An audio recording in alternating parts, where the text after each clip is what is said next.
Greetings ladies and gentlefish, and welcome to another World of Tanks video. In this one I thought we'd do something slightly different. Equipment 2.0 has been out for a little while now, and I thought it's worth taking a look at some of the pieces of equipment, in fact all of the pieces of equipment that you get in Equipment 2.0, and after the few months that it's been out, trying to see certainly what my impressions are and what the impressions of the wider World of Tanks community, at least those parts of it I've interacted with, seem to be. And just as a caveat, I'm going to give my own opinions on the whole thing at the end, but as this was going in, I was personally quite sceptical about it. I thought it seemed a little bit gimmicky, and really all Wargaming needed to do was take some of the worst equipment and make it not suck. Pretty much. But we'll get to that in a bit. So what Wargaming have stated they were trying to do with Equipment 2.0 is a couple of things. One, they wanted to adjust the cost of equipment to different tanks as far as I can work out. They also seemed to want to promote a greater variety of equipment being used, because let's be honest, from the old equipment you basically had vertical stabilizers, gun rammer, vents, optics, situationally binos, and everything else was a bit rubbish. So let's kind of see if they've managed to achieve that. So that's what we're going to do with this video. So just as a quick introduction, for anyone who isn't aware, Equipment 2.0, as well as updating some of the pieces of equipment and combining some of the pieces of equipment and whatnot, Wargaming have also slightly changed how equipment works. Now I'm not going to talk about bounty equipment and all that jazz, we're just going to talk about standard equipment here. So if you go down to the very low tiers in the game, let's have a quick look at a tier 1 for example. Tier 1 can mount no equipment and no consumables. So as you progress up the tiers, Wargaming have decided to introduce equipment slots and consumable slots, even though they didn't actually change the consumables themselves, as you progress through the tiers. So tier 1 you don't get either.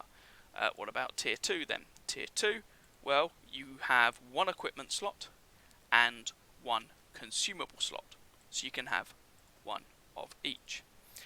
Tier 3, you're on to 2 equipment slots and 2 consumable slots. Tier 4, you're looking at 3 of each, 3 equipment slots and 3 consumable slots. Now that will remain the case throughout up to tier 10, but there are a couple of other tweaks that are done. Tier 5 looks the same, except you get this extra slot for directives. So you can't use directives up until tier 4, you can use them for tier 5 and upwards. So that's the change for tier 5. Tier 6 and upwards, you can see there's a little symbol under the equipment slots here. This one says firepower, for example. So all equipment has now been subcategorized into 4 different categories. You have scouting, mobility, firepower, and survivability. The idea being that different equipment has different roles, and they want to encourage you, I suppose, to mount certain pieces of equipment on certain tanks. So if you're playing a light tank, for example, let's have a look at the Super Chaffee, this first slot will have a symbol underneath it for scouting. So any scouting equipment you put in that slot will get a boost, standard scouting equipment.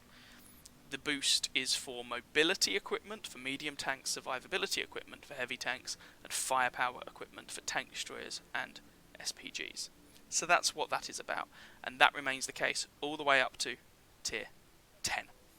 So that is how they've set equipment up.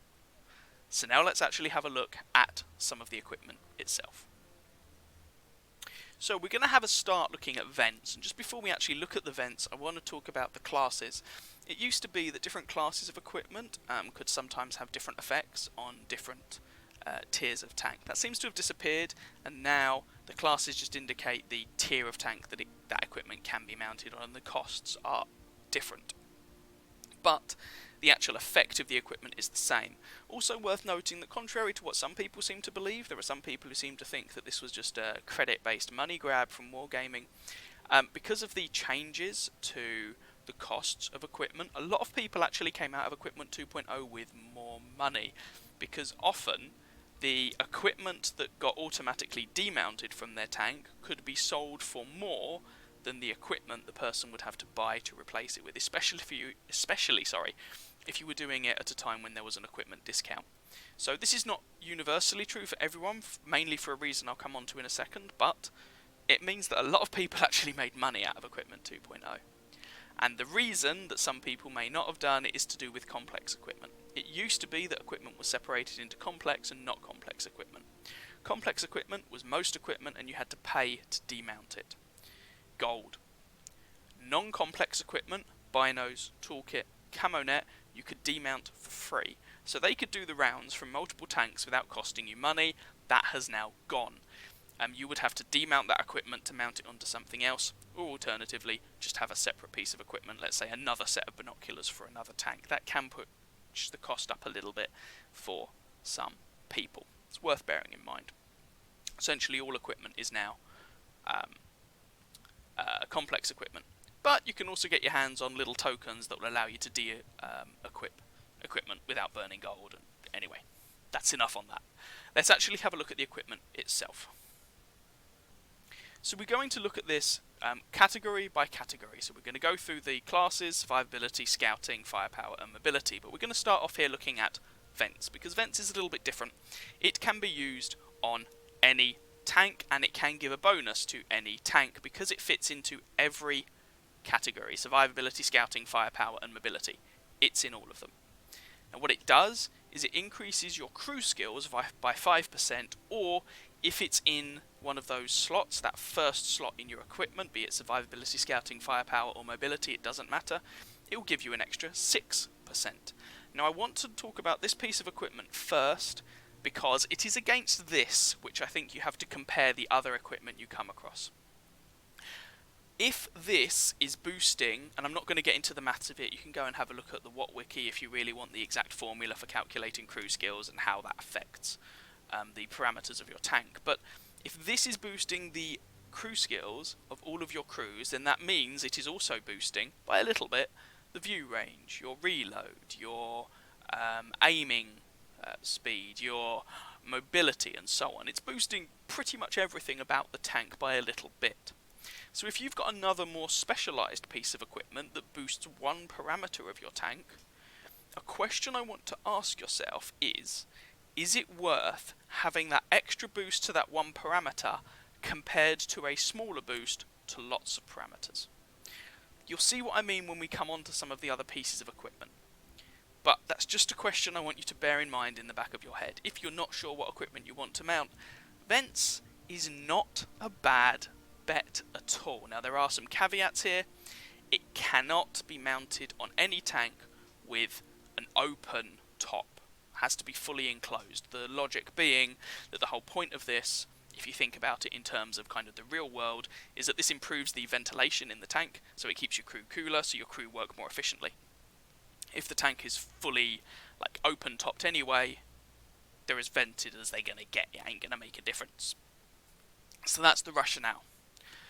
And that's the thing I would just want you to bear in the back of your mind. Whatever piece of equipment you're mounting, would I be better to mount vents? And that's obviously going to be a personal choice, but I'll give my opinion as we go through on that. So, without further ado, let's have a look at the different equipment categories. So, here we are. We're going to kick off looking at scouting equipment. This, of course, would get a bonus if it's in that first boosted slot for light tanks. And we're just going to go through this equipment one by one. We're not going to bother with vents because we've already talked about that.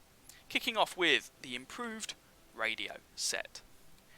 This is a bit of a weird one. So what does it do?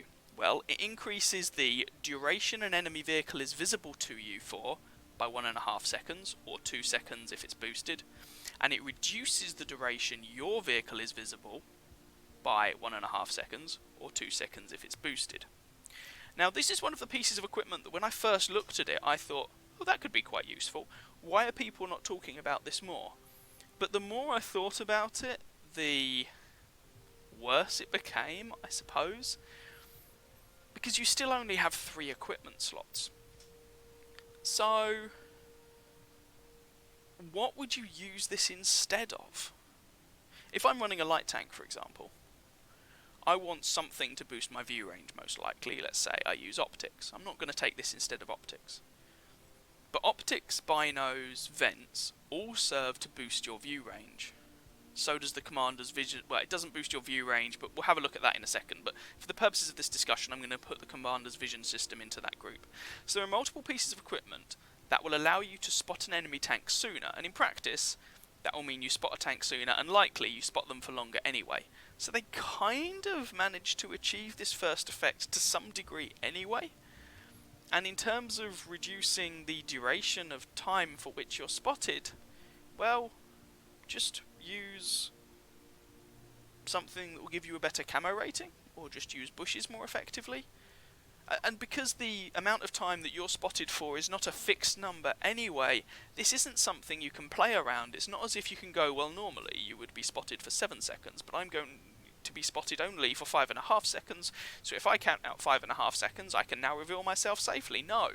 There's a random element in there, so you never know quite how long you're going to be spotted for. So you're always going to have to assume that you're spotted for, let's say, 10 seconds, which seems to be a pretty good rule of thumb number to go by. And so you can't play around this effect. It's just something that occasionally you'll get a bit lucky and you're not spotted for so long. Maybe use it on tanks that will spend a lot of their time spotted, like a heavy tank, but do you really want to use this above any of the other equipment you could use on that? I just struggle to see a scenario in which I would use the improved radio set over anything else, really. And then on what tanks? So let's say I'm kitting out a light tank, and I want it to do some scouting. Okay, so I go for optics, fine. Let's say I go for the commander's vision system. We'll get onto that later, but let's just say I pick it. Okay. Well, I want to be able to spot things more. Let's say I go a full scout setup. Well, I could then go vents and get a bit more view range. I can't imagine taking this over any of those. The one situation where it might be useful, I might try this out assuming it can take it, on the Type 64, because the Type 64 can't mount vents, because it's open-topped. And so I might give this a go on that, but even then I'm not convinced. So this equipment just seems to be a bit of a dud piece of equipment to me, and I wouldn't recommend it. Next, the commander's vision system. Someone on the EU forums, by the way, has done some number crunching with this to try and give an impression as to how effective it is. Their conclusions are basically, if you are already up to 445 meters, spotting distance, view range I should say, then it's worth prioritising this piece of equipment. If you're not, then it's worth prioritising your view range. So what this does is it reduces the concealment of enemy vehicles behind foliage, so behind bushes, by 15%, 20% if boosted, and reduces the concealment of moving enemy vehicles by 10%, 12.5% if boosted. So this doesn't increase your view range, but it does eat into the enemy's camo. And this is where the conclusion from the guy who did the number crunching on the World of Tanks EU forums comes in. So, if you increase your view range in this game, obviously that increases the distance at which you can spot the enemy. There is a maximum distance at which you can spot a tank, 445 meters. Any view range above that eats into the enemy's camo. It reduces their camouflage. So it is still valuable, but you get diminishing returns. So what this does is a very similar effect to that higher view range by reducing the enemy's camouflage, but it does it situationally. So we're talking about stuff behind bushes and stuff moving here. But it does it by a greater percentage. So again, the conclusion from the chap on the forums doing some number crunching was this is most valuable if you already have a very good view range, which is fair enough. Now this isn't going to be that useful against enemy heavy tanks, for example, because you're probably going to spot them out anyway. This I think is going to make the biggest difference against enemy light tanks, tank destroyers, and other tanks with a good camouflage rating. It's only available at tier 8 and upwards, and it can only be taken on light tanks. It's worth bearing that in mind. So, like, before the equipment hit the live servers, some people got very excited about this. I remember Quickie Baby, made a video where he took a Sheridan kitted out for view range with this thing and spotted all the things through bushes and everything, and it was all very exciting. But the thing is, he specifically kitted the Sheridan out for view range. The Sheridan has a very high base view range anyway, and he was on Prokhorovka, which is a very good light tank map. So I think all those people getting very excited about this equipment, or complaining about this equipment a lot, saying, oh, concealment's now useless. No, it's not. And bearing in mind, anyone who is using this to sort of build more into that scouting role, what are they going to use that for on Himmelsdorf or Ensk or any of those more tightly confined maps? So you are more map dependent, I suppose. But it's worth bearing this in mind, and it's definitely a piece of equipment that I think you want to be aware of for your light tanks. Binocular telescopes next. These have not really changed. They increase your view range by 25%, but you have to be stationary. And there's a 3-second, I think it's 3-second, delay before they activate. So you go stationary, then they activate after 3 seconds. 27.5% view range if you are using them in the boosted slot. So I think this equipment has its place, but it seems to mainly get used on lower tiers that have a poorer view range anyway, or tank destroyers that have a poorer view range anyway. Because the thing is, in most situations, the you must stay still caveat can actually be quite painful. And if you want to boost your view range, you're probably going to use the piece of equipment that we'll talk about in a minute, coated optics. But this equipment, I think, it does still get used, has been used, will continue to be used, especially at low to mid tiers and on things like TDs, like I said. So, still not a bad piece of equipment, but it remains situational. What's next? If we just go back... Oh look, it's coated optics. This just provides a flat 10% boost to your view range. Ta-da! Or 11.5% if it's in the boosted slot. No condition for this to be active, it is always active. Now, one thing I want to mention. The way that parameters are worked out in this game, all your crew skills are added up first, and then the bonus to a parameter from a piece of equipment is added on at the end. So let me show you what this means in practice. Let's take, for instance, what would be a good example? Let's have a look at my T71, if I can actually find the bleeding thing. Where are you? There you are, T71DA. So, if we just hover over the view range here, I have 449 meters view range, and it tells me that I get, 10 meters of that is from the crew improvement from Brothers in Arms, crew improvement from improved vents, 8 meters from Brothers in Arms, and 41 from coated optics. Okay, fine.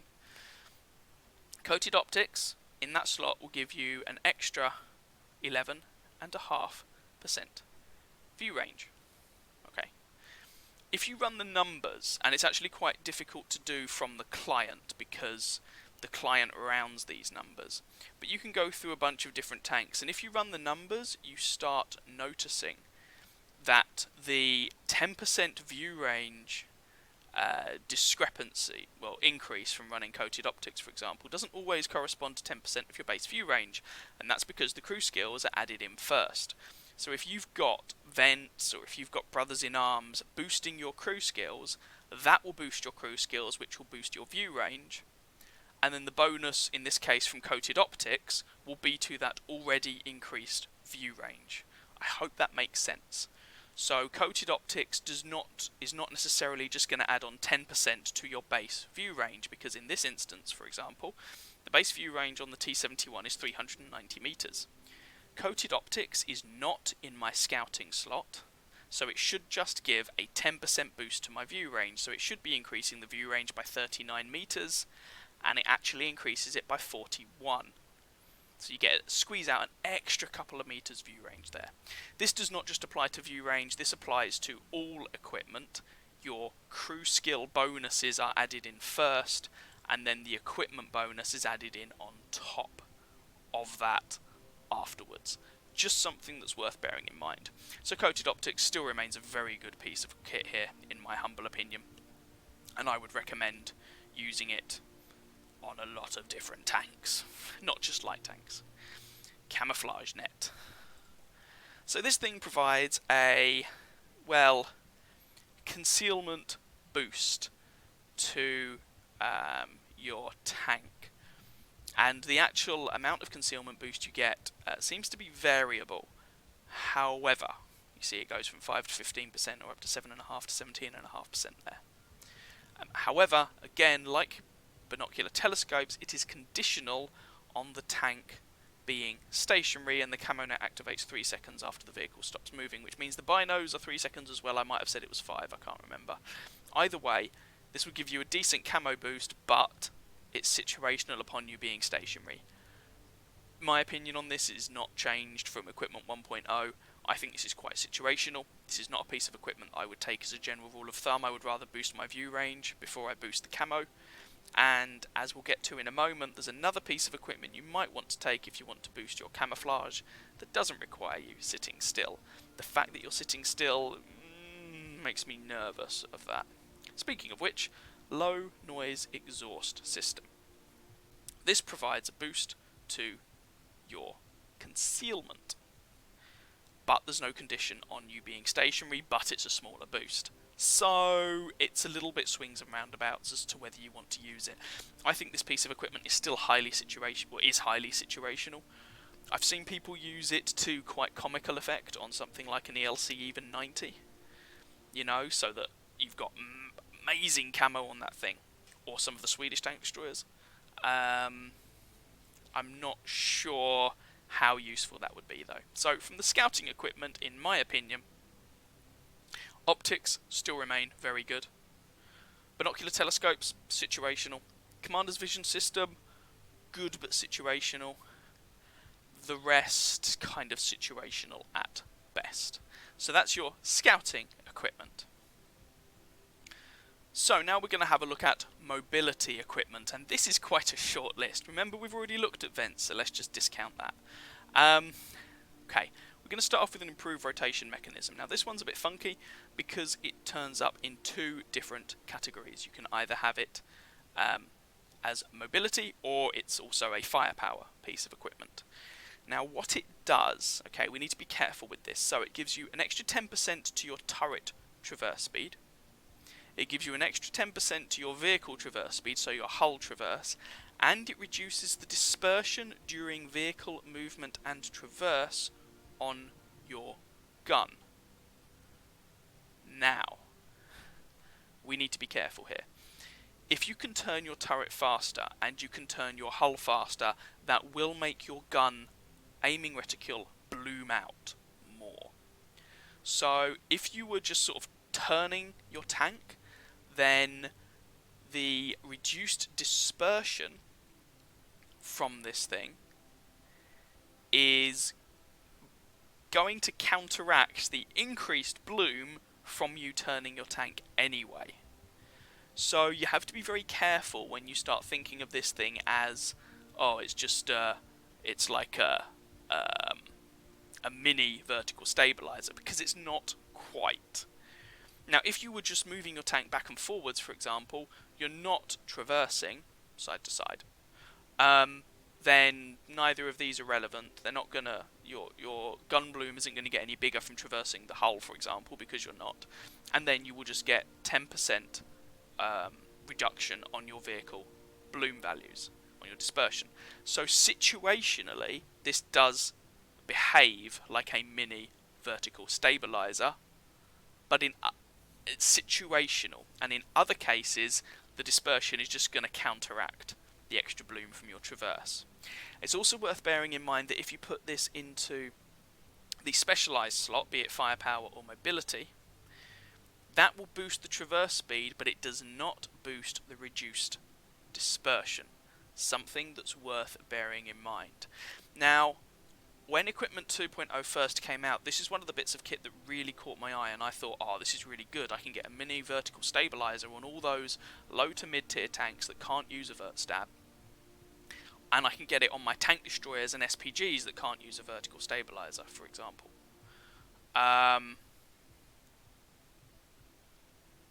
more recently I've been kind of going back to that and revisiting that idea, and I'm not sure that I want to use this as much as I am. I think actually in many cases vents might still be preferable because you just get that boost to everything. But if you've got, let's say, for example, a heavily armoured tank destroyer and you are intending to get into a close-range fisticuffs fight, the traverse speeds may well be useful. So this is an interesting one. I think a lot of people rate this equipment more highly than it should be rated because they haven't actually looked in detail at exactly what it does, and they just kind of look at the reduced dispersion and go, ooh, mini vertical stabilizer. Hold your horses, that's not quite what it is. Having said that, it's also worth pointing out actually that the dispersion only applies when your vehicle is moving or traversing. So if you're just traversing the turret, then this doesn't apply.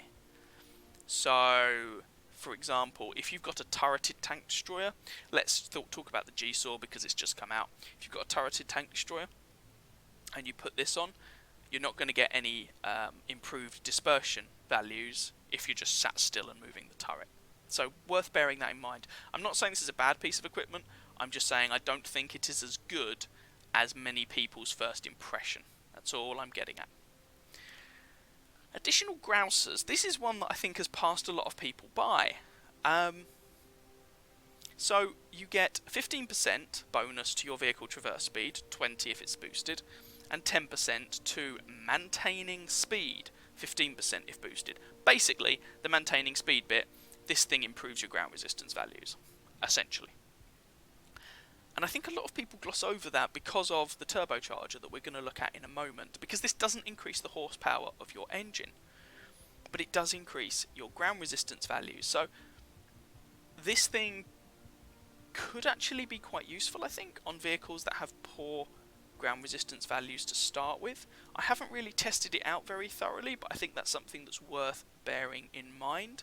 And I believe this also is the piece of equipment that gives you the biggest boost to your traverse speed. So you might also want to think about it on some, let's say, tank destroyers that you envisage getting into close range fisticuffs, although perhaps in those you really want to use the improved rotation mechanism.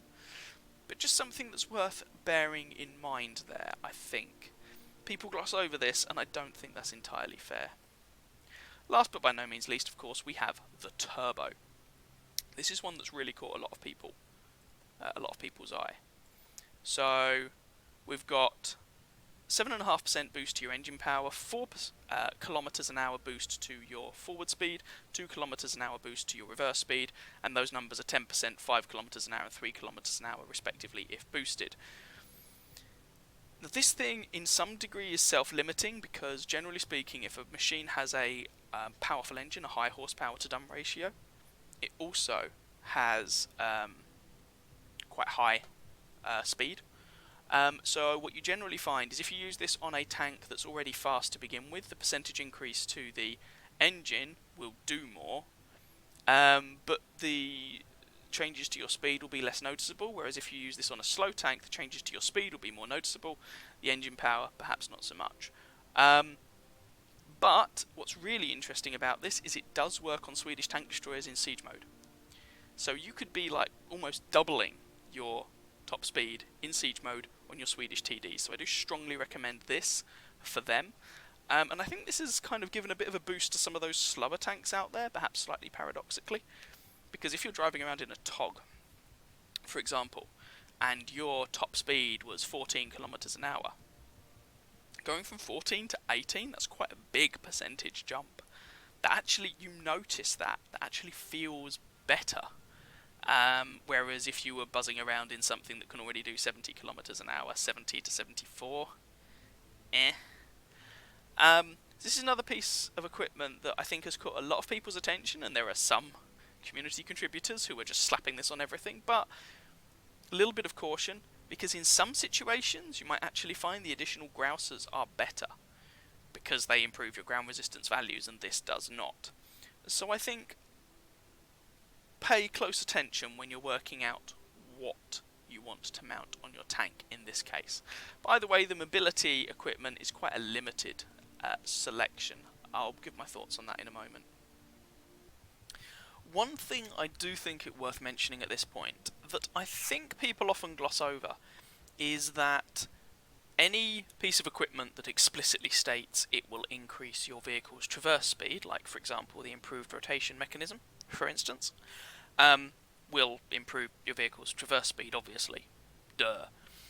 But the actual traverse speed that your vehicle will have is a combination of its listed traverse speed, its engine power, and its ground resistance values. So any equipment that increases either the engine power, like a turbocharger, or increases the ground resistance values, or improves the ground resistance values, like the Grousers, will also improve your traverse speed. Just something I think that's worth bearing in mind at this point. Next up then, I think we're going to have a look at the firepower equipment. So, firepower equipment then, tank destroyers and self-propelled guns are the two classes that have firepower slots at tiers 6 and upwards, so they can receive boosts from this type of equipment.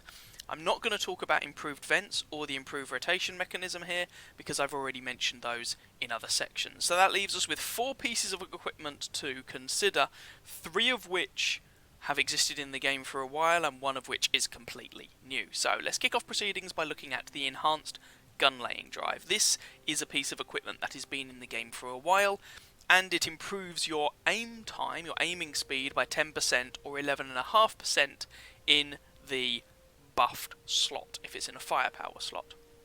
Something I want to mention here is that the actual gun handling you experience is going to be a combination of your gun's aim time, which is a statistic listed on the gun in question, the gun's dispersion values and bloom values, which are not listed in the game client, and I could rant about that for a long time, and how fast you're going, how fast you're traversing, etc. So your aiming time itself is not the only thing that affects this. It's also worth pointing out that the aiming time on a gun is not the time for the gun to aim, which you might expect. It's the time it takes for the aiming circle to shrink by 60%, I believe it is. So just something worth bearing in mind. So as a general rule of thumb, the enhanced gun laying drive is often considered inferior to other pieces of equipment that improve the gun handling on a vehicle. For example, the vertical stabilizer that we'll look at in just a moment. There are, however, a couple of caveats I just want to mention to that. Firstly, that the gun laying drive is available on a wider variety of vehicles than some of those other pieces of equipment. Secondly, that in some cases, I'm thinking predominantly autoloaders here, if you're planning to stay stationary anyway, you might find the improvement to your aim time is actually worth it. Essentially, if your gun is going to load faster than it would aim, then you might find that a gun laying drive is worth it. But this piece of equipment essentially remains unchanged from previous versions of the game, and I don't personally rate it particularly highly. Next up, let's have a look at... I think we're going to have a look at the... let's have a look at the vertical stabilizer next. This is a bit of a weird one. So this is also unchanged from its previous iteration in the game. Minus 20% to dispersion during vehicle movement and traverse. So when you move or turn or whatever, your gun, the aiming reticule, will increase in size by a smaller amount with a vertical stabilizer equipped. For years, this has generally been considered an auto-include piece of equipment. If you can mount it, then do so. And generally speaking, I think it still is. It's worth noting here that there is no improved version of this equipment. Sorry, let me rephrase. It improves your dispersion by 20%. You don't get any bonus from putting this in the firepower slot, and the reason for that is very simple, because the only vehicle classes that get a firepower slot, tank destroyers and self-propelled guns, can't use a vertical stabilizer. So there is no situation where you could put this in a firepower slot. You simply can't do it. And it actually says that in the description there, that it's not possible to do. This is still a very good piece of equipment, and generally speaking I would consider using it if you can. As a general rule of thumb, this is available to tiers 8 and upwards only. There are exceptions. The Brits can have it from tier 7 and the Americans generally from tier 6. Next up we have the gun rammer. So this reduces your reload time by 10%, or if it's in a firepower slot, reduces your reload time by 11.5%. Generally speaking, this is pretty much unchanged from before. It's still a good piece of equipment to use. Although I've found that with the increase in viable equipment, as of equipment 2.0, there are 1 or 2 tanks on which I don't use this anymore. It depends on the vehicle. But generally speaking, 10% extra DPM is not a bad thing to have. So why not? There are, on some of my higher alpha damage tanks, like the T30 for example, I am not using a gun rammer anymore. That's kind of an experiment, we'll see how that goes. But essentially this is still a very good piece of equipment, and you're probably still going to be mounting this on quite a lot of things. And that just leaves the new bit of equipment. This is one that... the improved aiming module. Some people seem to really like this. So what it does is it reduces the size of the aiming circle by 5%. If it's in the firepower slot, it reduces it by 7%. Worth pointing out that it does this all the time. So it's not just that your gun will be more accurate when fully aimed, it will be more accurate across the board. However, do you know what else would reduce the size of your aiming circle? Vents.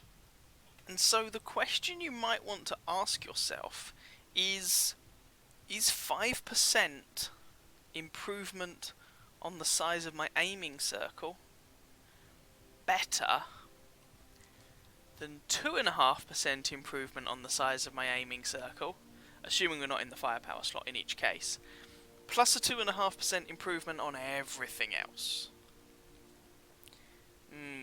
That's the thing.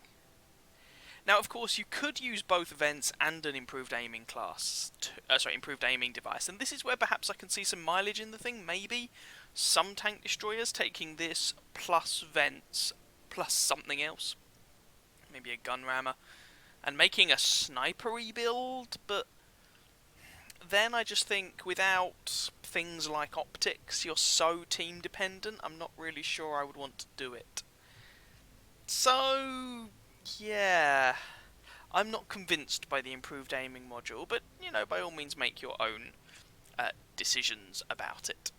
And that is all the firepower equipment. So we've just got one category to look at, and that of course is survivability. So, as you've probably guessed, the class of vehicle that gets an improvement from survivability equipment is heavy tanks. And we've got 4 pieces of equipment here, but I'm only going to talk about 3 of them because one of them is improved fence. So, one of these is an old piece of equipment, and the other 2 are combinations of older pieces of equipment with a couple of extra effects thrown in. So let's start off with everybody's favourite piece of equipment, the Spool Liner, and tell you why almost certainly you are wrong about what it does. So, what does the Spool Liner do? Well, if we look at the effects here, minus 20% to additional stun duration, minus 10% to stun duration, plus 50% to protection of the crew from injuries, and minus 50% to HE, shell, and ramming damage. So, some of this is kind of self-explanatory and some of this is not. Protection from crew members, or protection of crew members. Every time a module, effectively apart from the tracks, technically not, but anyway, and every time a module could be damaged, let's say because it gets hit by a shell, and that shell does enough damage to reduce that module's hit points, all modules have hit points in this game, then they get a saving throw. And that saving throw gives them a chance to not be bust by the shell hitting them in the face. So this essentially improves the chances of your crew surviving from getting shot up. Minus 10% stun duration is pretty self-explanatory. Minus 20% to additional stun duration. I believe this is if you get hit by another artillery piece while you are already stunned. It reduces the duration of that additional stun by 20%. Now, the bit that everyone gets wrong. Now, the stated effect here is minus 50% to HE, shell and ramming damage. But that's not actually true. This is an incredibly poorly worded piece of equipment that has slightly different descriptions in different parts of the client. So what this actually does is it improves the effective thickness of your armour against HE shells and ramming damage. HE shells and ramming damage are put together here because mechanically they're treated as the same. When you ram into a tank, it's treated as if that tank got hit, or both tanks got hit by a HE shell that, quote-unquote, explodes at the point of impact. It's just how the game mechanics work. So when, I'm not going to go into the numbers, but when a HE shell hits a target, if it does not penetrate, then the game client creates a sphere around the point of impact of that shell. The radius of that sphere corresponds to the explosion radius of the high explosive shell in question. The game client then tries to draw a line of sight from the point of impact to all the regions of armour around it and look for the region of armour where the shell would do the most damage. Now, the two things that are going to impact that the most significantly are the thickness of the armour at any given location and the distance from the impact point. The further from the impact point, the lower the damage, the thicker the armour, the higher the damage. Now, here's the problem. Let's take an example. If we go to, let's pick one of the most heavily armoured, arguably the most heavily armoured tanks in the game. If we jump to tier 10, I'll kind of show you what I mean. This is the mouse. So let's imagine a pretty common scenario here. A high explosive shell smacks the mouse in the front of the turret. The front of the turret on the mouse is something like 260mm thick, if we assume it just hits on the cheek here. Okay, well, 260mm is quite a lot. That sounds like 260mm would reduce the damage of a HE shell quite significantly. In fact, if we add 50% onto that, let's disregard the survivability slot for now. If we add 50% onto that, then actually that's 260 plus another 130, that's 390mm of armour. That's going to reduce the high explosive shell damage by lots. Except that's not the weakest point of armour, is it? Or that's not the point on the mouse that's going to make the HE shell do the most damage. If you get hit here, for example, let's say it's from an artillery piece. In fact, let's say I've got the Batchat artillery piece, the Batchat 155-58. What's the explosion radius on this is about 8 meters, 8-9 meters depending upon what shell you're firing. So if you draw a sphere, around that point of impact with a radius of 8 meters, do you want to know which bit of the tank is going to fall within that? This bit. This section that's the roof of the hull. Do you want to know how thick that armour is? 50mm. So a HE shell hits you here, on the cheek of the turret, on the mouse, where you'd expect to not take a lot of damage. But the damage calculation, because, you know, it's within the explosion radius and it would get wrecked, the damage calculation is actually going to be done against the roof of the hull here, which is only 50mm thick. And suddenly 50mm, add an extra 50% on, becomes 75mm, and actually 75mm of armour isn't going to do a huge amount against a high explosive shell. And this is the problem. The way that HE shell mechanics work in this game means that a spool liner, at least with regard to reducing the amount of damage that high explosive shells do, is not very good. It also is quite heavy and increases the weight of your vehicle by a not insignificant amount.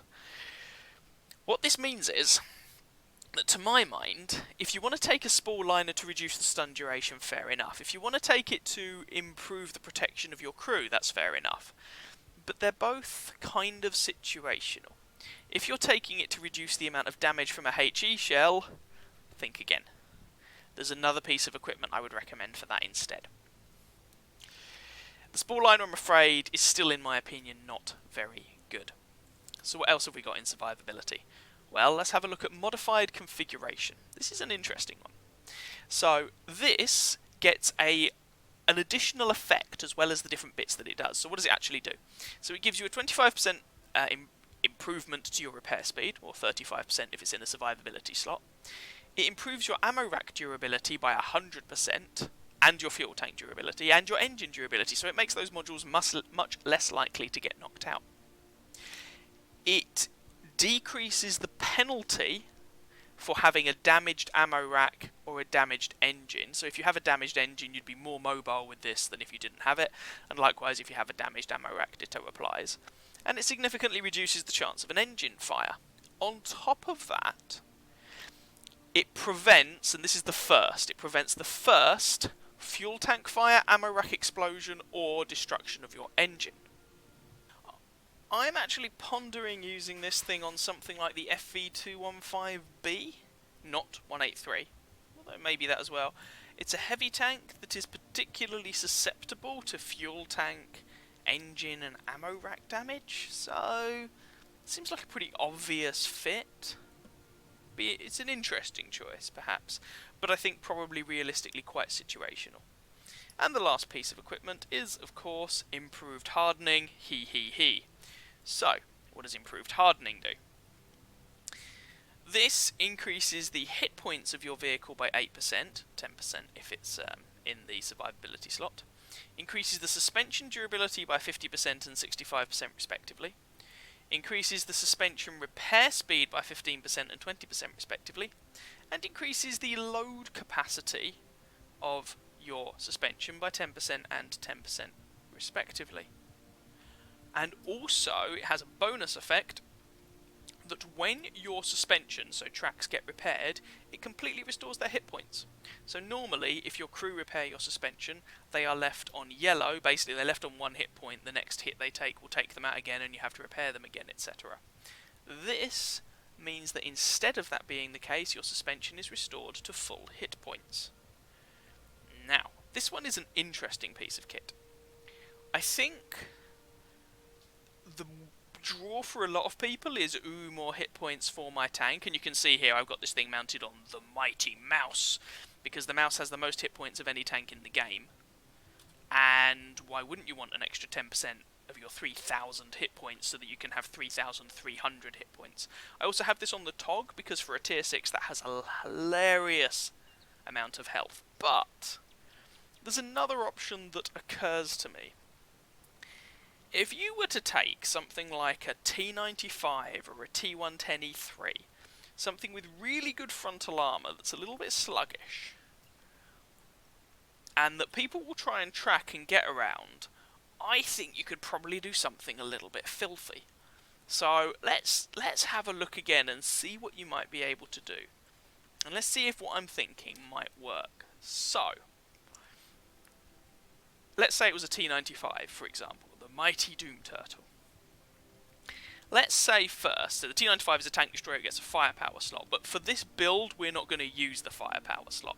So this is my filthy build, maybe. I don't know if this will work, I don't own a T95 yet, I haven't tried this out, but this is my suggestion, using some survivability equipment and actually a piece of mobility equipment. So step 1, we're going to use a turbo, because the top speed on the T95 sucks, and let's have more speed, and let's have more engine power. And also that will help it traverse a little bit faster. So that's the first thing. But second, and this I think is the dirty bit of this build, we're going to take modified configuration. Why are we going to take that? We're going to take it because of the 25% better repair speed.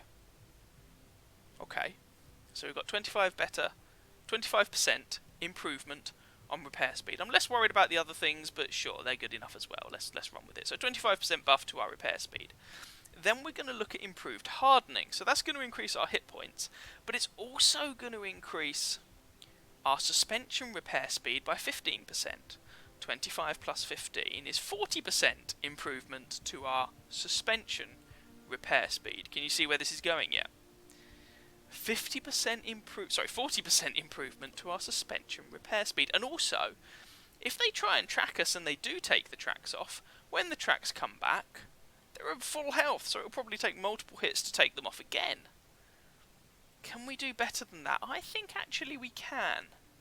So now let's imagine that we were to look at consumables and we were to take a large repair kit that has the bonus effect of an extra 10% to module repair speed.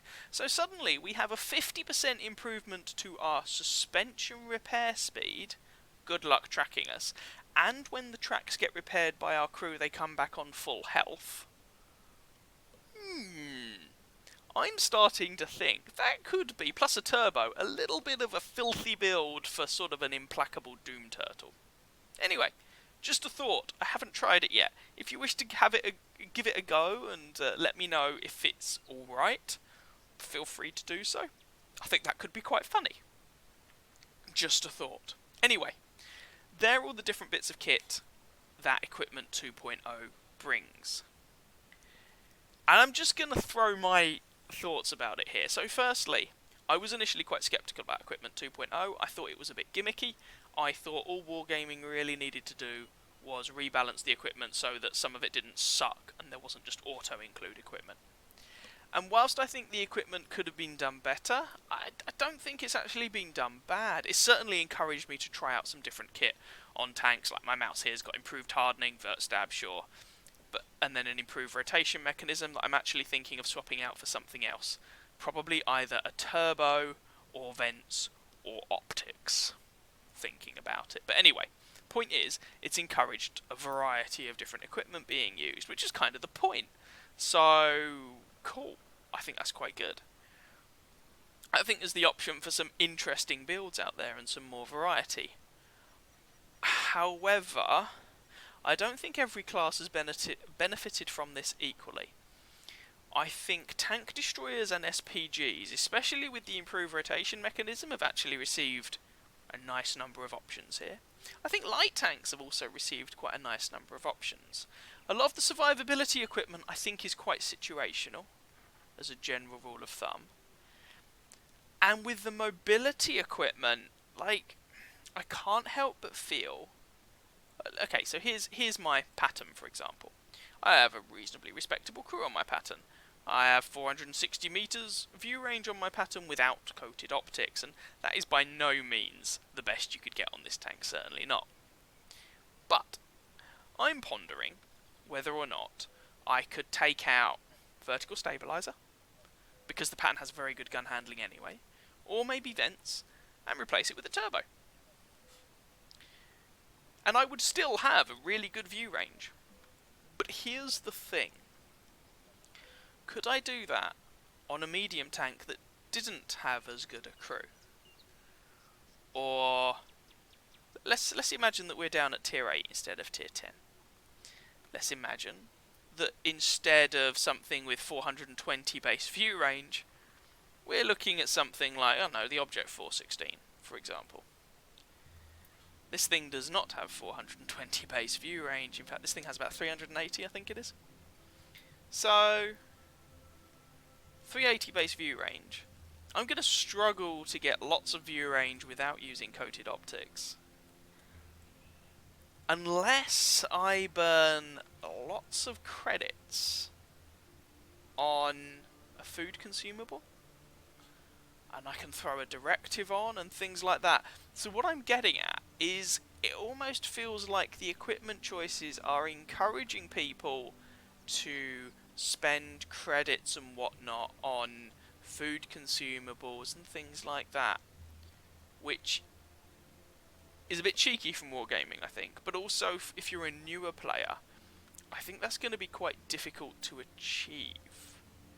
So I worry that Equipment 2.0, as much as I've actually been enjoying it, I worry that it's going to increase the discrepancy between less experienced players and those who already have a lot of credits. I mean, I run a standard account and I've still got almost 8 million credits sloshing around just because I've been doing this a while.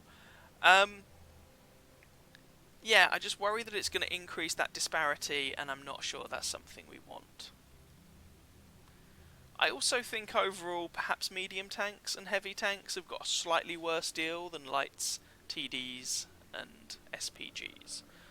But I would love to know your thoughts on it. How are you finding Equipment 2.0? How is it treating you? Have you come up with any builds that either theoretically or in practice you think are a bit disgusting. I would love to hear your thoughts on it.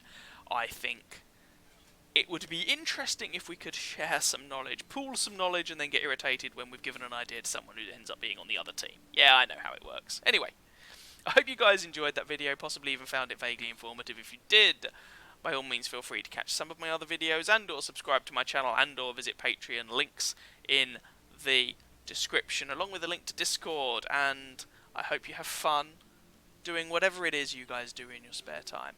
And I wish you very happy hunting on that battlefield. Ciao, ciao.